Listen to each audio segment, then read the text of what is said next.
PCN is brought to you in part by the following underwriters.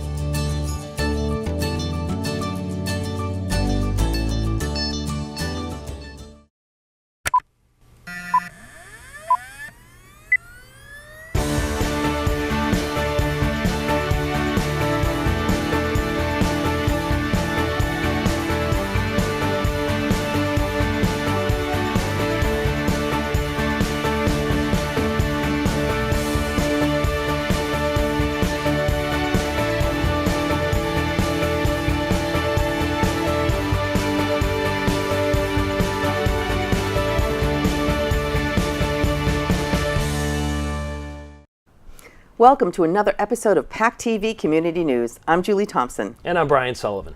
We have some great local stories for you tonight. We hear about the new volunteer opportunities with Habitat for Humanity in Plymouth. We learn some fascinating history and get updates on the Turner House in Pembroke, and we meet Wally Brady, a model train enthusiast with an impressive collection. We meet a World Champion Equestrian from Kingston, and Peter Foreman of the South Shore Chamber of Commerce is on set to talk about housing and the local economy. But we'll start the program in Duxbury with our friends from Island Creek Oysters. Island Creek Oysters is on the move to a new location in the town of Duxbury. The shellfish company that was once spread out over several parts of Duxbury and Plymouth is now consolidating its workspace to one large parcel of land with over 10 properties on it. So far, they've only moved into the building that used to house the Battelle Labs, but the company's owner took time out to speak with PCN about the overall move and how things will hopefully be shaping up for the company in the year 2018. We're standing here. This is the former Battelle Labs. It is now Island Creek Oyster Farm. We purchased it on November 1st this year, and it's not every day a property like this comes up. It's 11 acres and 60,000 square feet of mixed-use buildings ranging from historical homes to really sophisticated lab space, and it's right here on Duxbury Bay with deep water access. So when it came up for sale, it was a dream, but it was a little bit of a no-brainer that as a growing oyster business, we could move over here and leverage a lot of what's here for our use. Formerly, we were spread between a few different locations. We had gear that we stored down at Jesse's Marine in Plymouth. We had the old Bennett property up on Park Street next to the gas station there. We did operations.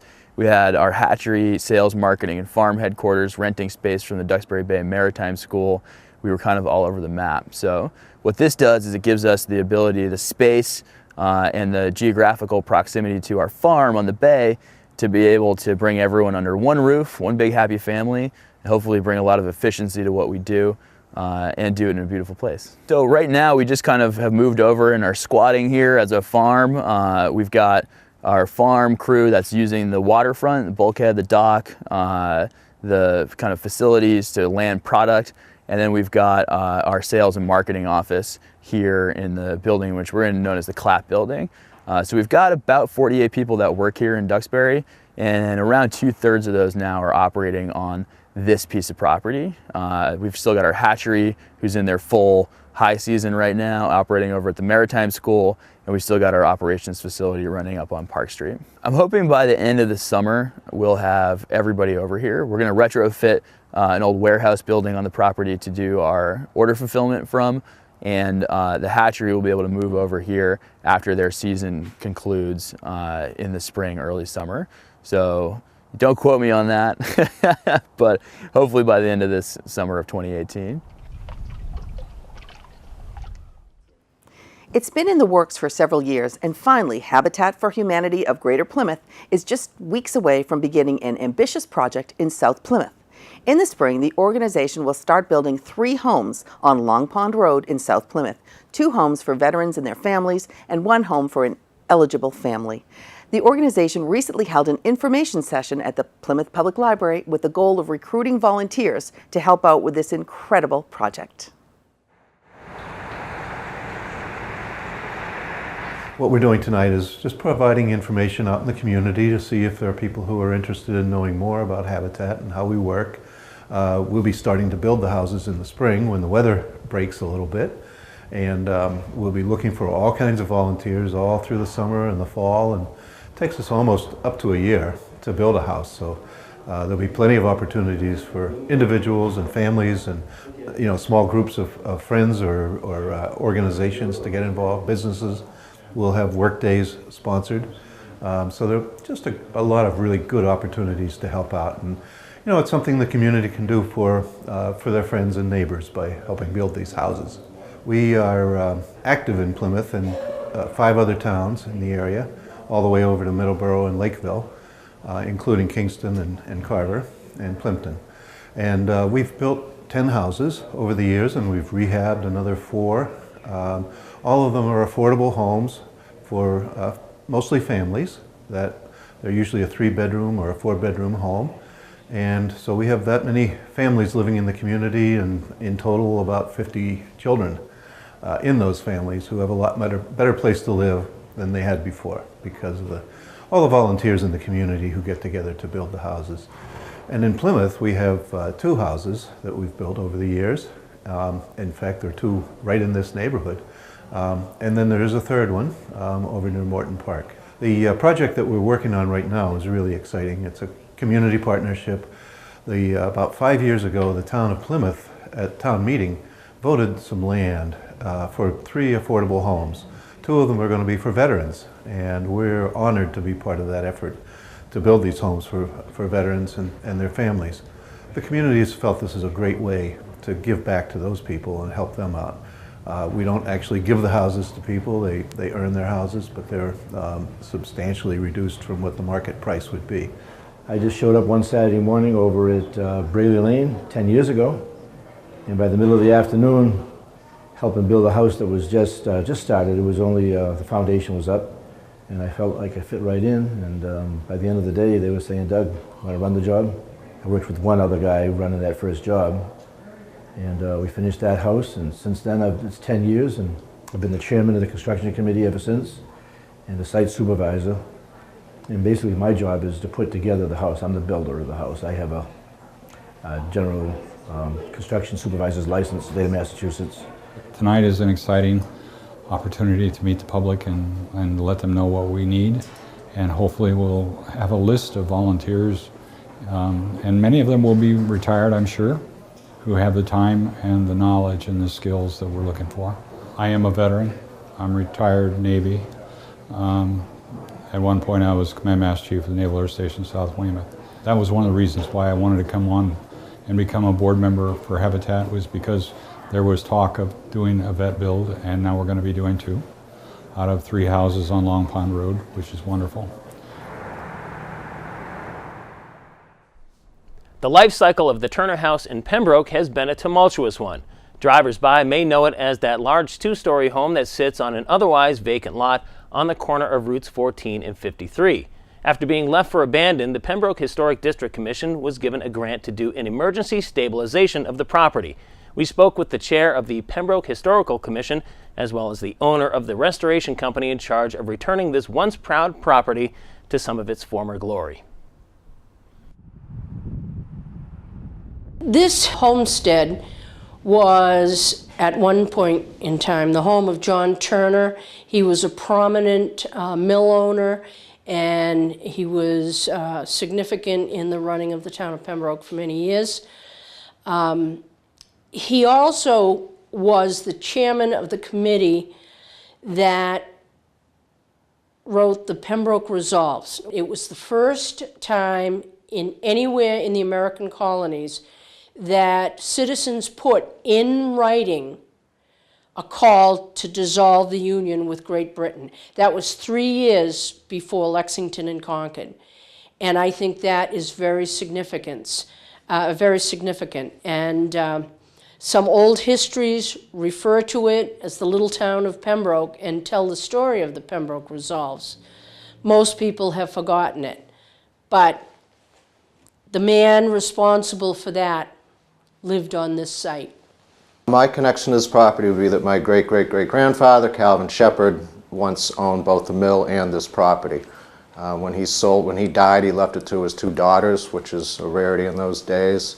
And one of the daughters married a West, and that's where the Wests come in. My grandfather would have been Jim West, who was the last person to have the mill in operation. And his father, Gilbert West, bought this place in 1900 and brought his bride here. And during that time was when this property really flourished and the mill flourished, and it was really the heyday, or one of the main heydays of this property. When the mill closed in 1978, this property and all the mill's property was liquidated. My parents bought this house in 1979 and moved back in, and we restored it again. In 1986, my father died of a heart attack here, so the property had to be sold. And the people that we sold it to lost it to bankruptcy, and then the people that bought it at bankruptcy was the period when so much of the destruction, the damage to the building had occurred. The Historic District Commission applied for a grant to do emergency stabilization here, which the grant was given. And this summer, my company started working here. The first step was to clean it out because you couldn't walk through these rooms. We also had to clean out the exterior because the overgrowth of plants you couldn't approach. You really couldn't see the house. So everything was cleared out, and then we did a lot of stabilization in the basement, which we'll walk around and show you what was done and how it was done. There was some interior repairs done. The kitchen hearth had been punched through to the basement, which was, obviously a hazard to anyone that would be in here. And there were other remedies taken. The upstairs floor had been completely taken up with no subfloor, so again we wanted to put a floor down as an immediate safety item, things like that. The next phase is to continue the exterior restoration of the front facade, probably get a roof replacement, some more masonry repairs, things like that. The ultimate goal over maybe a 5-year span is to get this house back to a livable condition, and then perhaps the town can decide where they want to go from it with the plan from there. The building itself has to have a purpose, and while we have not determined precisely what that will be, we do have options. And we would like to make it not only a great historic site, we want to make it viable, usable, and a building that contributes to the town of Pembroke.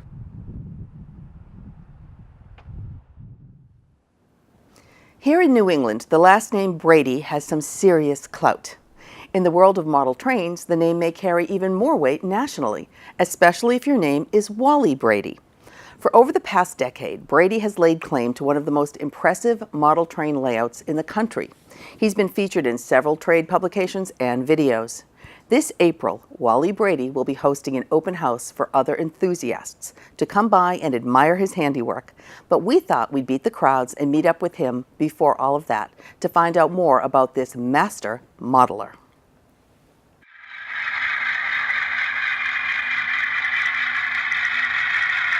When I came back from the service in 1966 is when I first got married, and I started my first layout probably in 1968 in Somerville. Progressively, I had 2 layouts in the house in Somerville. We moved down here in 2003, and I started to build this layout the following year. It took about 6 years to put this layout together. It's been on display now for about 10 years. The approach with a layout this size is the fact that it's a labor-intense layout. It's something I like to do. I go all out to make it look realistic. The scenes look realistic. I built the structure, the scenery, the buildings, the wiring is all done by myself. It's a hobby. It's a labor of love. It's just one of those things where once you start into it, you just are fascinated by it and you keep going. Basically, the concept was just a freelance layout that I could run trains. It's generically based on Canada because I do Canadian National as a railroad. So the scenes are more industrial as opposed to cities because it's further away. Canada doesn't have that many cities close together. And there again, it's mostly a generic layout that I just modeled after what I had in my head to design. Well, the layout is 20 foot wide by 54 foot long, which comes out to over 1,000 square feet. It has roughly 700 feet of track on the main line. It's approximately 4.5 miles in HO scale train mileage. The trains that are in the display cases are extra trains, and what will happen is after a month or 2 of running the trains that are on the layout, I'll then swap those out, put those back in the cases, take different engines, different locomotives, and different cars out. So they get rotated on a probably every 2 to 3 month basis. This layout is DCC, which is Digital Command Control, which the power's in the track, and all the locomotives have a microchip in them that once you use the throttle, you can call up the locomotive. So each locomotive has an independent brain inside the locomotive. If you notice a few buildings, like the Stefanizzi building behind you was named after my 2 granddaughters. The big grain elevator is Solembrino Co-op. That's named after my best friend. So a lot of the model people, when they build layouts, they try to name towns or buildings after their friends or their relatives, something like that, to make it a little more personalized as just being a train set. A lot of my friends call me the madman because once I start a project, I don't stop until I finish it. So if I started a building or a section of layout or scenery, I just keep working at it until I finish that particular part. And then again, you have to step away. Sometimes you just can't complete all the buildings and do it because you get tired of doing the same thing over and over again. So you move on to a different aspect. So sometimes you'll be doing scenery, sometimes you'll be doing buildings, sometimes you're doing painting. The overall experience is exposure to let people know that model trains are still a thing that's out there. And there are a lot of us guys that have model trains in the layout, in their basements and stuff like that. This is more to promote the hobby so that the younger generation will look at it and say, hey, I can get into this hobby too.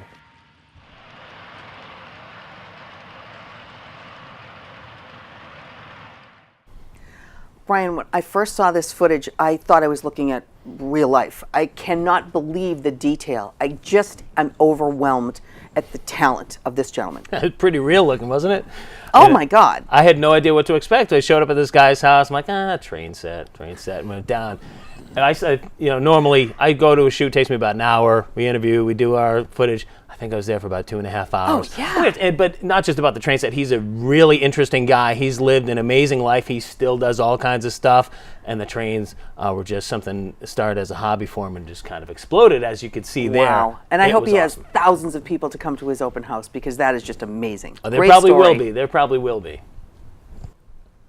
Kingston resident Logan DeCourcy is a 14-year-old world champion Western dressage horse rider. For those who may not know, dressage is a highly skilled form of riding performed in exhibition and competition. And Western dressage is an equestrian sport that combines the principles of dressage riding and the use of Western tack.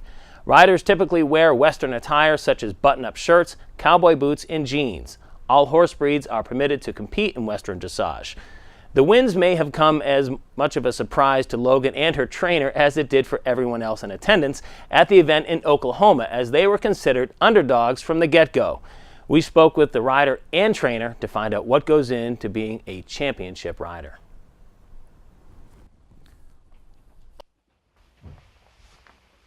When Logan first started riding Butter, it was a little bit of a different scenario for her because Butter's a very particular type of mare. She likes things a certain way, and she really likes to be positively reinforced when you train her. So Logan had to really warm up to her a lot, give her treats, really praise her a lot. She's not a horse you can just get on, ride, and put away. She wants to be your partner.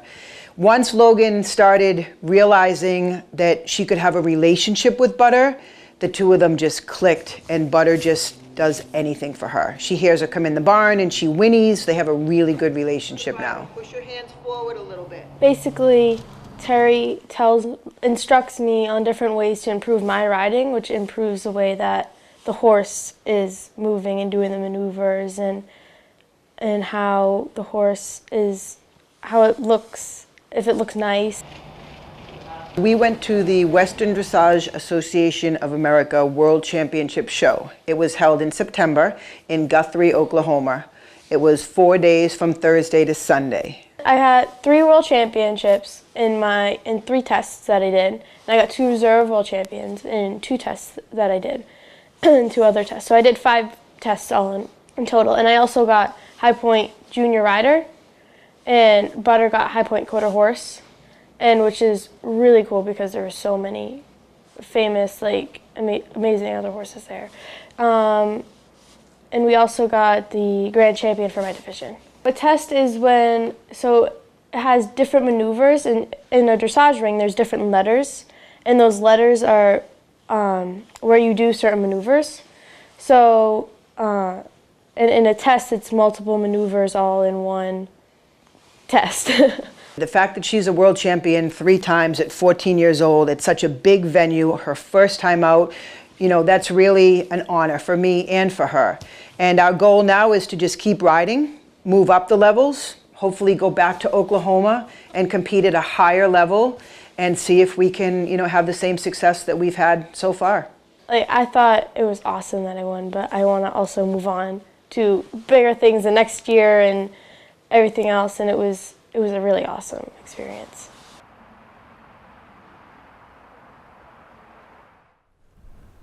We are so pleased to have on set today Peter Foreman, who is currently the president of the South Shore Chamber of Commerce. Welcome. Thank you. Previously, you were the Plymouth County Sheriff from 1995 to 2000 and a Plymouth State Representative from 81 to 94. So you have been involved in this area for a long, long time. Lifelong resident. Lifelong resident. Okay. Today we're going to talk about housing. And the whole reason we're having you on to talk about this, it stems from why don't you talk about South Shore 2030 housing report and what it is and what it meant? So a few years ago, the Chamber of Commerce decided to take a look at our entire region and what our economic opportunities were. And one of the interesting things that came out of that report was that we actually have some economic weaknesses in this area. Mm-hmm.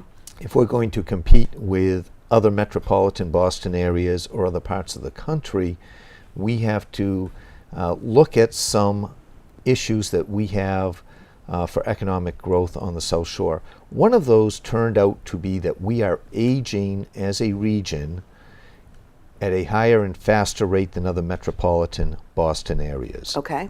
And if we are going to kind of reseed the economy of the area and grow the economy so people who are working age have good job opportunities down here instead of 3-4 hour commutes to Boston. Yep.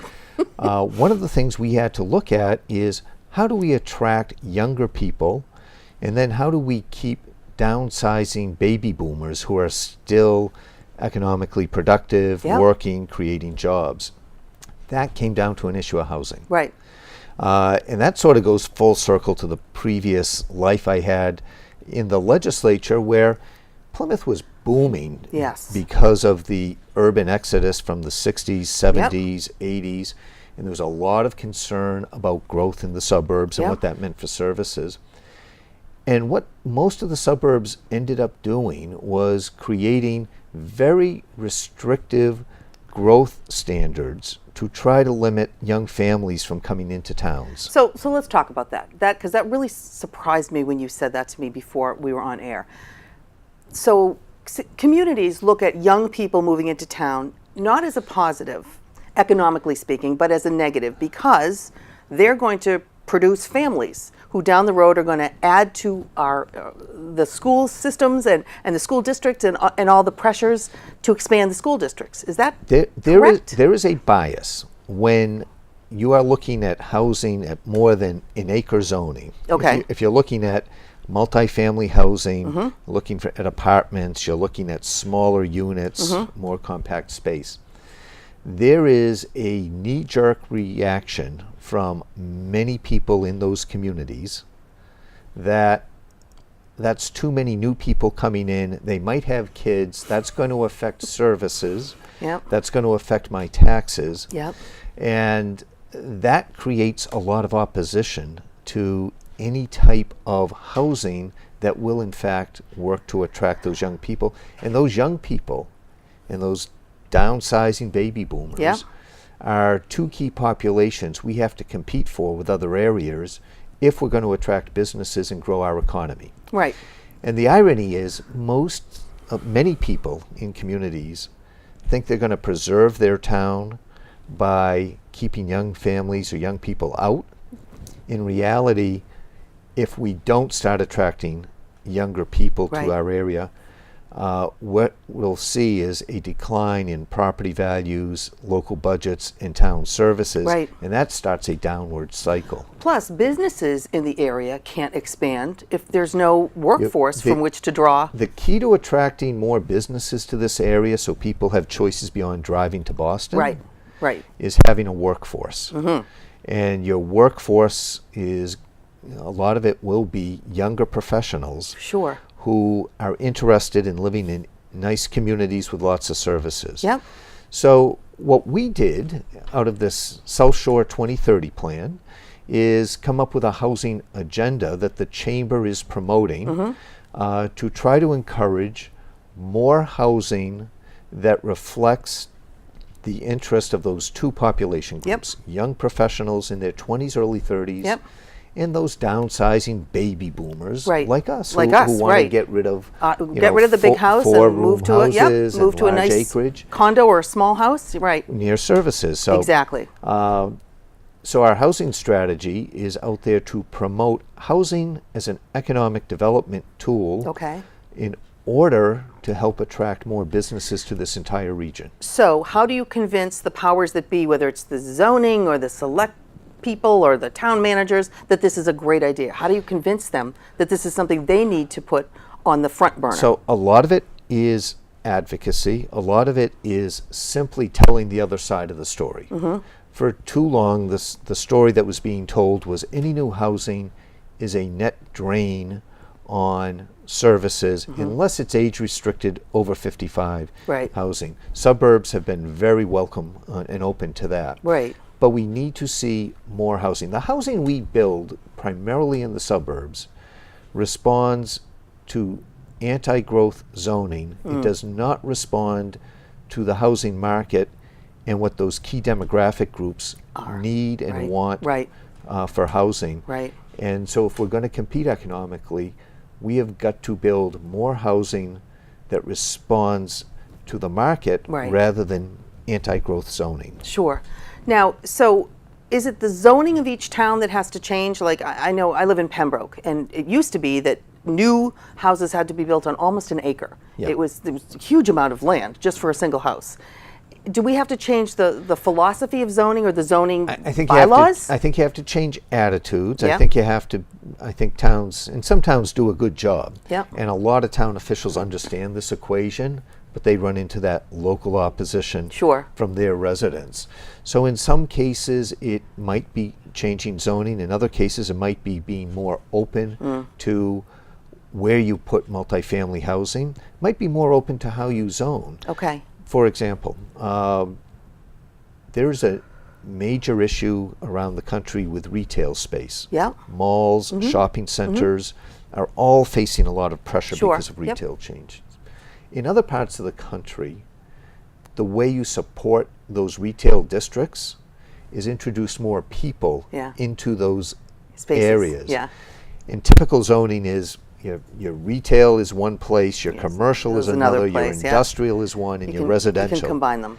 You can mix them up a little bit. And that takes a change in attitude. One of them may be just changing the procedures at town meeting. The governor has a bill to allow for changes in zoning to be adopted by town meetings by majority vote instead of 2/3. So when you're looking to get some permits, when you're looking to do specific projects that meet the kind of housing products that we want to see in the housing projects we're supporting, the majority at town meeting will be able to rule, not a minority when you require 2/3 votes. Unfortunately, we are out of time. Where can people go to get more information about this? So our whole economic plan, including the housing, can be seen at southshore2030.com. southshore2030.com, and it'll kind of explain the whole housing. It will have the housing report and our larger regional economic plan. So can we ask you to come back later? Absolutely. And we'll do an update on this? Absolutely. It's an easy drive. It's a fascinating, fascinating subject, and one that's not to go away very soon. We have to deal with it and address it. Thank you, Peter. Thank you very much. And thank you for watching. If you want to see the show again, you can check out our website, and PCN is also on YouTube. Be sure to follow us on Twitter and like us on Facebook to get up-to-date info. Stay tuned. PCN Life is up next.